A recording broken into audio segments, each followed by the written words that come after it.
दोस्तों, हमारे जीवन में शारीरिक परिश्रम का कितना महत्व है? क्यों हमें शारीरिक परिश्रम करते रहना चाहिए? तो चलिए इस एक कहानी के माध्यम से जानते हैं। दोस्तों, एक बार की बात है जब गुरुजी और शिष्य अब अपने गंतव्य पहुंचे वाले ही थे। गुरुजी और शिष्य ने एक टापू पर कुछ दिन बिताने की योजना बनाई। शिष्यों ने रहने सहने का इंतजाम कर दिया और वहीं रहने लगे। शिष्यों ने देखा कि इसी टापू पर एक खरगोश का झुंड भी अपने भोजन की तलाश में आया है। इस टापू पर खरगोश के लिए बहुत कुछ खाने के लिए मौजूद है। यहाँ उन्हें शिकार करने वाला कोई जंगली जानवर भी नहीं था, इसलिए खरगोश के झुंड ने फैसला किया कि अब वे वहीं अपना आशियाना बनाएंगे और बाकी का जीवन इसी टापू पर गुजारेंगे। खरगोश बड़े मजे से उस टापू पर रहन सहन कर रहे थे। उन्हें अब किसी का कोई डर नहीं था। लेकिन कुछ दिनों के बाद झुंड के मुखिया ने बाकी साथियों से वहां से चलने के लिए कहा। अब मुखिया को डर सताने लगा था कि इस मौज भरी जिंदगी से कहीं हम सभी खरगोश इतने आलसी ना हो जाए कि भविष्य में हम किसी परेशानी का सामना ही न कर पाए। इसलिए मुखिया ने झुंड से चलने को कहा, लेकिन बाकी खरगोश इस मौज भरी जिंदगी को छोड़ना ही नहीं चाहते थे।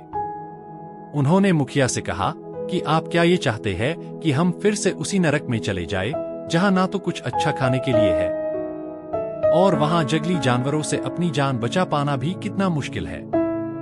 अब हम वहां सपने में भी नहीं जाना चाहते। अगर आपको जाना है तो अकेले जाओ वही, मगर हम वहां कभी नहीं जाने वाले। मुखिया को बहुत बुरा लगा। अब करता भी क्या, अकेला टापू से वापस अपने मुख्य स्थान पर आ गया जहां वे सालों से रहते आए थे। मुखिया पहले की तरह ही रहन सहन करने लगा। अपने भोजन की तलाश में अपने घर से दूर भी चला जाता और जंगली जानवरों से चौकन्ना रहकर वापस सुरक्षित अपने घर में भी आ जाता। और बाकी झुंड के खरगोश टापू पर बड़ी ही आनंदमयी जिंदगी जी रहे थे। अब उन्हें कोई परवाह नहीं थी, ना तो अपने भोजन की और ना कि जंगली जानवर की। सारे खरगोश एकदम मोटे हो चुके थे। अब उनका शरीर इतना भारी हो चुका था कि वह ठीक से चल भी नहीं पा रहे थे और दौड़ना तो मानो भूल ही चुके थे। लेकिन वे अपने आप को बड़े भाग्यशाली समझ रहे थे कि उन्हें ऐसा टापू रहने को मिल गया जहां सिर्फ आनंद ही आनंद है। कुछ दिनों तक ऐसा ही चलता रहा, लेकिन कुछ दिनों बाद वहां रह रहे कुत्तों का मन अब खरगोशों की तंदुरुस्ती देकर ललचाने लगा। वही कुत्ते पहले खरगोश को अपना शिकार नहीं मानते थे, क्योंकि खरगोश को पकड़ना कुत्तों के लिए बहुत मुश्किल था। लेकिन अब तो हर रोज एक खरगोश को पकड़ते और दावत बनाकर खा जाते। अब खरगोश इतने आलसी हो चुके थे कि वे बड़े जंगली जानवरों से तो दूर, अब वे अपनी रक्षा कुत्तों से भी नहीं कर पा रहे थे। जबकि पहले वे कुत्तों से कई गुना तेज भागते थे। कोई मतलब ही नहीं था कि कुत्ते उनका शिकार कर सके।